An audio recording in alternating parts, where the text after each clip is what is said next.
যারা বিডিআর হত্যাকাণ্ডের নামে আমাদের চৌকস মেধাবী সেনাবাহিনীকে হত্যা করেছে তারাই শহীদ বুদ্ধিজীবী হত্যাকাণ্ডের সাথে জড়িত। যারা মতিউর রহমান নিজামী, আব্দুল কাদের মোল্লা, আমাদের শহীদ মীর কাসেম আলী মিন্টু, আমাদের বুদ্ধিজীবী মোহাম্মদ কামারুজ্জামান, তাদেরকে যারা হত্যা করেছে ফাঁসিতে ঝুলিয়ে, তারাই বুদ্ধিজীবী হত্যাকাণ্ডের সাথে সম্পৃক্ত। সেদিন আমাদের বুদ্ধিজীবীদেরকে হত্যা করেছে যারা, তারাই শাপলা চত্বরে মেধাবী আলেমদেরকে হত্যা করে বাংলাদেশকে পঙ্গু রাষ্ট্র করার চিন্তা করেছিল। প্রকৌশল বিশ্ববিদ্যালয়ের শহীদ আবরারের মতো একটা মেধাবী ছাত্রকে যারা হত্যা করেছে তারাই আসলে সেদিনের বুদ্ধিজীবী হত্যার ঘটনার সাথে সম্পৃক্ত। যখন তারা বুঝতে পেরেছিল এই বাংলাদেশকে আর কোনোভাবেই দমিয়ে রাখা যাবে না, আন্দোলন সংগ্রামকে আর কোনোভাবেই স্থগিত করা যাবে না, তখন তারা টার্গেট করে বাংলাদেশ যেন দীর্ঘমেয়াদে মাথা উঁচু করে দাঁড়াতে না পারে, দীর্ঘমেয়াদের ষড়যন্ত্রের অংশ হিসাবে বাছাই করে টার্গেট কিলিংয়ের অংশ হিসাবে তারা তৎকালীন সময়ের বুদ্ধিজীবীরা যারা ছিলেন এই দেশ পরিচালনায় ভবিষ্যতে ভূমিকা পালন করবেন এবং কোনো দেশের সেবাদাস হিসাবে ভূমিকা পালন না করে বাংলাদেশকে মাথা উঁচু করে দাঁড় করবেন, টার্গেট করে করে সেই সমস্ত বুদ্ধিজীবীদেরকে, লেখকদেরকে, সাংবাদিকদেরকে, কবিদেরকে পরিকল্পিতভাবে যারা হত্যা করেছে, আমি প্রথমেই সে সমস্ত শহীদদের জন্য আল্লাহর কাছে দোয়া করি, আল্লাহ তাআলা তাদের শাহাদাতের সর্বোচ্চ মর্যাদা দান করুন এবং সেই শহীদদের ঘটনার সাথে যারা সম্পৃক্ত, তাদেরকে যারা হত্যা করেছে তাদের বিচারের আওতায় নিয়ে আসার জন্য এতটুকু বোঝা কি যথেষ্ট নয়? 2024 সালের জুলাই আগস্টের গণঅভ্যুত্থানের তার কিছু আগে আমাদের বাংলাদেশে প্রকৌশল বিশ্ববিদ্যালয়ের শহীদ আবরারের মতো একটা মেধাবী ছাত্রকে যারা হত্যা করেছে তারাই আসলে সেদিনের বুদ্ধিজীবী হত্যার ঘটনার সাথে সম্পৃক্ত।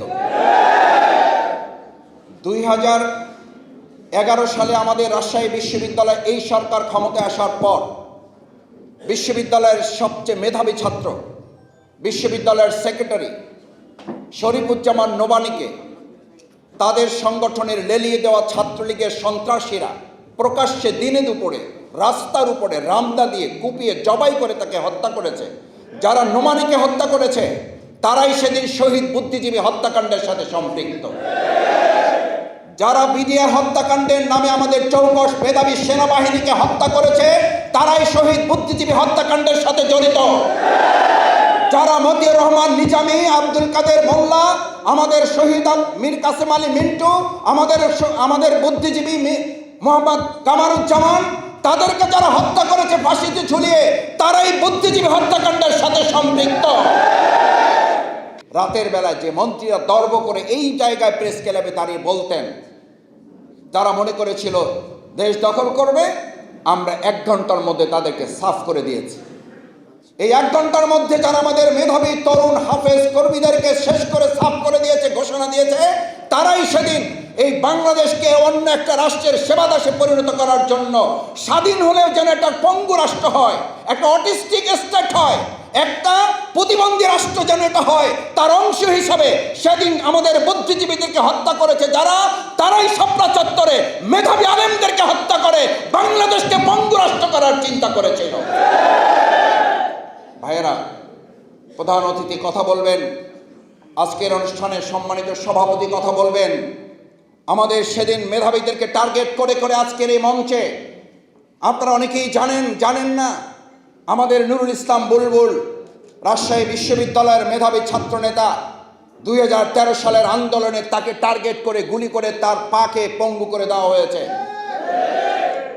টার্গেট করে মেধাবী ছাত্রনেতা দেলোয়ার হোসেনকে রিমান্ডের পর রিমান্ড দিয়ে তাকে হত্যা করার পরিকল্পনা তারা করেছিল, আল্লাহ তাকে বাঁচিয়ে দিয়েছেন।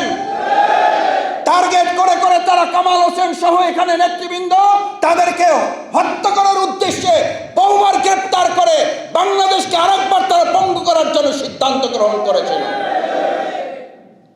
আজকে শুধু এতটুকু বলতে চাই, 2009 থেকে শুরু করে 2024 সাল পর্যন্ত যারা বাংলাদেশকে একটা পঙ্গু রাষ্ট্র করার জন্য মেধাকে বিক্রি করে দিয়ে আজকে প্রায় আপনি বলতে শুনবেন আমার ছেলেটাকে আমি নিরাপদ এবং মেধার রাজ্যে রাজত্ব করার জন্য বাংলাদেশে রাখতে চাই না, আমি তাকে বিদেশে পাঠিয়ে দিতে চাই। কেন? বাংলাদেশের সেই 15 বছরের আওয়ামী ফ্যাসিস্ট খুনি মেধাহীন একটা সরকার, কোটার সরকার, তার মূল পরিকল্পনায় ছিল বাংলাদেশকে মেধাহীন করে এটার মাথাকে নুয়ে দিয়ে সেবাদাস এবং অঙ্গরাজ্যে পরিণত করার জন্য মেধাহীন একটা রাষ্ট্র করতে চেয়েছে।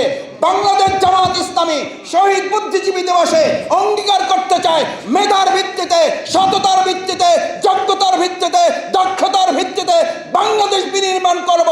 জুলাই আগস্টের অভ্যুত্থানকে সামনে রেখে মেধাবী তরুণ শিক্ষার্থীরা বিজয় এনে দিয়েছে, এবার চূড়ান্ত বিজয় আমরা নিয়ে আসার জন্য বাস করার পর সিদ্ধান্ত নেব।